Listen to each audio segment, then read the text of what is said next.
Greetings, this is Paul the Poke from paulthepoke.com. Today's topic, trend update. Dead Sea resurrects to life, August 2016. So what I have here is a map of the Dead Sea here in the center. I'm just going to leave this map up as I go over the scripture references and some of the information that's contained in those references. Genesis 13 verse 10, Lot lifted up his eyes and saw all the valley of the Jordan, that it was well watered everywhere. This was before the Lord destroyed Sodom and Gomorrah, like the garden of the Lord, like the land of Egypt as you go to Zoar.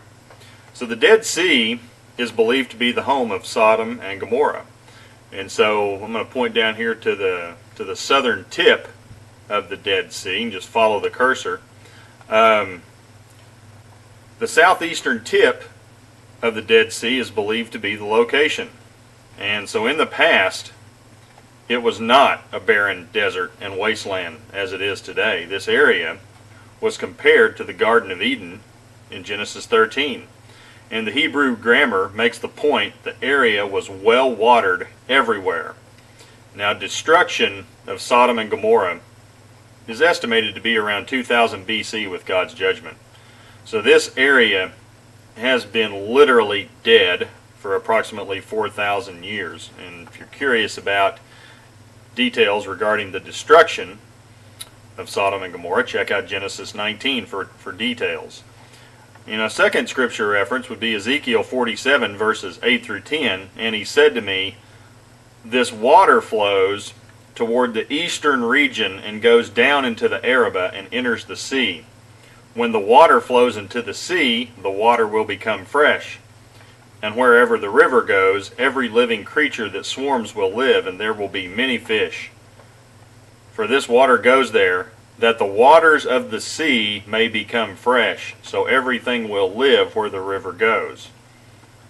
Fishermen will stand beside the sea. From En-gedi to En-eglaim, it will be a place for the spreading of nets.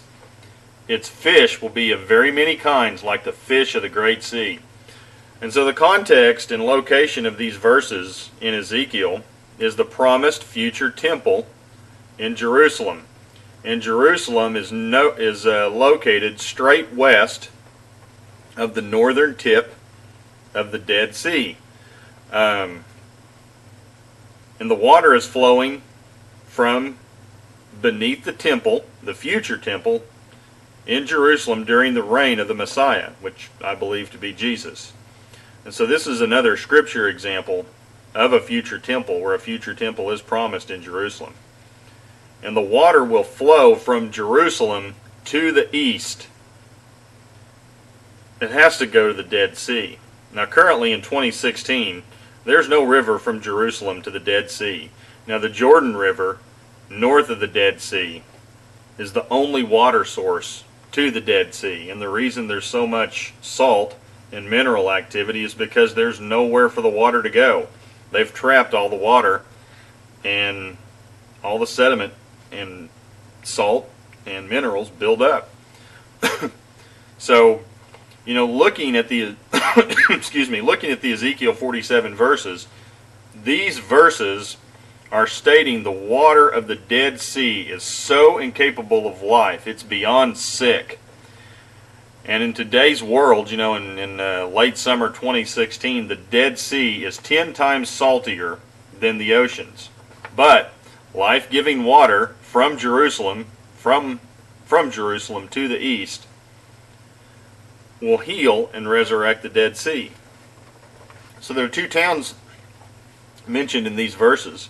En-gedi here is about at the midpoint on the western shore of the Dead Sea. And En-eglaim is believed to be on the northern tip of the Dead Sea, where the Jordan River spills into the sea. Now this scripture reference in Ezekiel refers to an area from En-eglaim to En-gedi, where fishermen are going to put their nets down to capture fish. Now this area, you know, from En-gedi to En-eglaim is about 25 miles. And another interesting thing is this is the only place where this town on the northern shore of the Dead Sea is mentioned in Eglaim. It's the only reference in the Bible.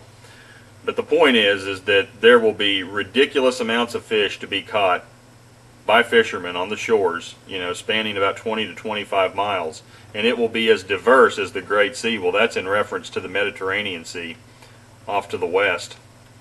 You can see this out here on the west side of the map. If you're interested in that sort of thing, you can check out BibleHub.com. Again, links will be provided for these types of things. Now, where this gets real fun and interesting is we fast forward to 2011. And divers from Ben Gurion University went to the bottom of the Dead Sea, and there were craters down there about 15 to 20 meters in size, and noted coming out of these craters was fresh water. And microorganisms were observed to coat the craters. So there were signs of life noted at the bottom of the Dead Sea, and this was about 5 years ago. Now, in the summer of 2016, and this was recently from a story from BreakingIsraelNews.com, there are two stories. A young lady who was born in America, lives in Jerusalem, goes to the Dead Sea, and she made an observation that there are freshwater ponds around the shores of the Dead Sea. And as what's happened, all the water's evaporated and created a bunch of sinkholes. Well, in these sinkholes, freshwater ponds have showed up, and fish are now reported in these little ponds around the Dead Sea. Green vegetation is beginning to sprout, and ducks are moving back into the area. And so literally this place has been dead, hence the name Dead Sea, has been dead for close to roughly 4,000 years. And now we're getting signs of life as prophetically promised in Scripture. And it's noted in Ezekiel 47 verses 8 through 10. And then also there's another promise in Zechariah 14 verse 8. And this is the culmination, this is the defining event that allows the waters to flow from Jerusalem down to the Dead Sea. So there will be a river created with this event. And in that day, living waters will flow out of Jerusalem. Half of them toward the eastern sea, which would be the Dead Sea, and the other half toward the western sea. So there will even be a river going from Jerusalem down to the Mediterranean Sea. It will be in summer as well as in winter. So it will be a continuous thing where water flows regardless of the season. I mean, that's going to happen. And the context of this verse is when the Messiah stands on the Mount of Olives. And the culmination of this is a great earthquake that splits the Mount of Olives in two, leaving a huge valley and leaving water to flow west to the Mediterranean Sea and east to the Dead Sea. And it appears this process is beginning to take place. The Dead Sea is resurrecting back to life. Now, let's keep this in its context. Ezekiel wrote this stuff 700 years before Christ. So this is a 27-year-old prophecy. And we're starting to see this process begin in our lifetime.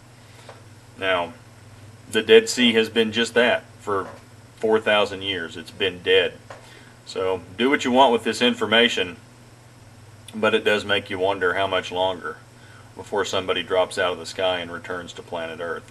If you're interested in this topic, please feel free to check out paulthepoke.com. Keyword trend update, Dead Sea, resurrection. Thanks for listening. Take care. Bye.